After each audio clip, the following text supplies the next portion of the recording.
नमस्कार। आज हम सुनेंगे धनतेरस की कहानी। जब माँ लक्ष्मी किसान के घर में ठहर गई।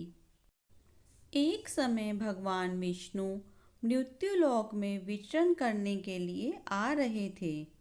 तब लक्ष्मी जी ने भी उनके साथ चलने का आग्रह किया। तब विष्णु जी ने कहा कि मैं जो बात कहूँ तुम अगर वैसा ही मानो तो फिर चलो।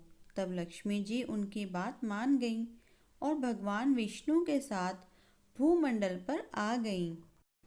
कुछ देर बाद एक जगह पर पहुंचकर भगवान विष्णु ने लक्ष्मी जी से कहा कि जब तक मैं ना आऊं तुम यहाँ ठहरो। मैं दक्षिण दिशा की ओर जा रहा हूँ, तुम उधर मत आना। विष्णु जी के जाने पर लक्ष्मी के मन में कौतूहल हुआ कि आखिर दक्षिण दिशा में ऐसा क्या रहस्य है जो मुझे मना किया गया और भगवान स्वयं चले गए। लक्ष्मी जी से रहा ना गया और जैसे ही भगवान आगे बढ़े लक्ष्मी भी पीछे पीछे चल पड़ी। कुछ ही आगे जाने पर उन्हें सरसों का एक खेत दिखाई दिया जिसमें खूब फूल लगे थे। सरसों की शोभा देख वह मंत्रमुग्ध हो गई और फूल तोड़कर अपना श्रृंगार करने के बाद आगे बढ़ी। आगे जाने पर एक गन्ने के खेत से लक्ष्मी जी गन्ने तोड़कर रस चूसने लगीं। उसी क्षण विष्णु जी आए और यह देख लक्ष्मी जी पर नाराज होकर उन्हें श्राप दे दिया कि मैंने तुम्हें इधर आने को मना किया था, पर तुम ना मानी और किसान की चोरी का अपराध कर बैठी। अब तुम इस अपराध के जुर्म में इस किसान की 12 वर्ष तक सेवा करो। ऐसा कहकर भगवान उन्हें छोड़कर क्षीर सागर चले गए। तब लक्ष्मी जी उस गरीब किसान के घर रहने लगीं। एक दिन लक्ष्मी जी ने उस किसान की पत्नी से कहा कि तुम स्नान करके पहले मेरी बनाई गई इस देवी लक्ष्मी का पूजन करो, फिर रसोई बनाना, तब तुम जो मांगोगी मिलेगा। किसान की पत्नी ने ऐसा ही किया।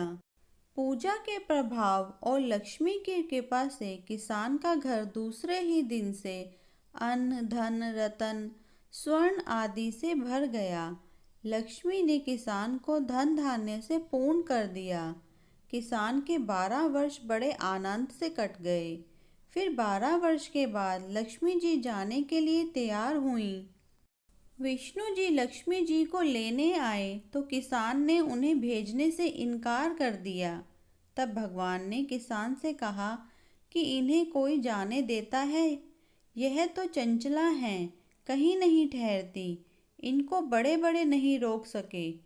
इनको मेरा शाप था, इसलिए 12 वर्ष तुम्हारी सेवा कर रही थी। तुम्हारी 12 वर्ष सेवा का समय पूरा हो चुका है। किसान हठपूर्वक बोला कि नहीं, अब मैं लक्ष्मी जी को नहीं जाने दूंगा। तब लक्ष्मी जी ने कहा कि हे किसान, तुम मुझे रोकना चाहते हो तो जो मैं कहूँ वैसा करो। कल तेरस है, तुम कल घर की लीपा पोती कर कर स्वच्छ करना। रात्रि में घी का दीपक जलाकर रखना और सायंकाल मेरा पूजा करना और एक तांबे के कलश में रुपए भरकर मेरे लिए रखना। मैं उस कलश में निवास करूंगी, किंतु पूजा के समय मैं तुम्हें दिखाई नहीं दूंगी। इस एक दिन की पूजा से वर्ष भर मैं तुम्हारे घर से नहीं जाऊंगी। यह कहकर वह दीपकों के प्रकाश के साथ 10 दिशाओं में फैल गई। अगले दिन किसान ने लक्ष्मी जी के कथा अनुसार पूजन किया। उसका घर धन धान्य से पूर्ण हो गया। इसी वजह से हर वर्ष तेरस के दिन लक्ष्मी जी की पूजा होने लगी। प्लीज़ हमारे चैनल को लाइक शेयर एंड सब्सक्राइब करें।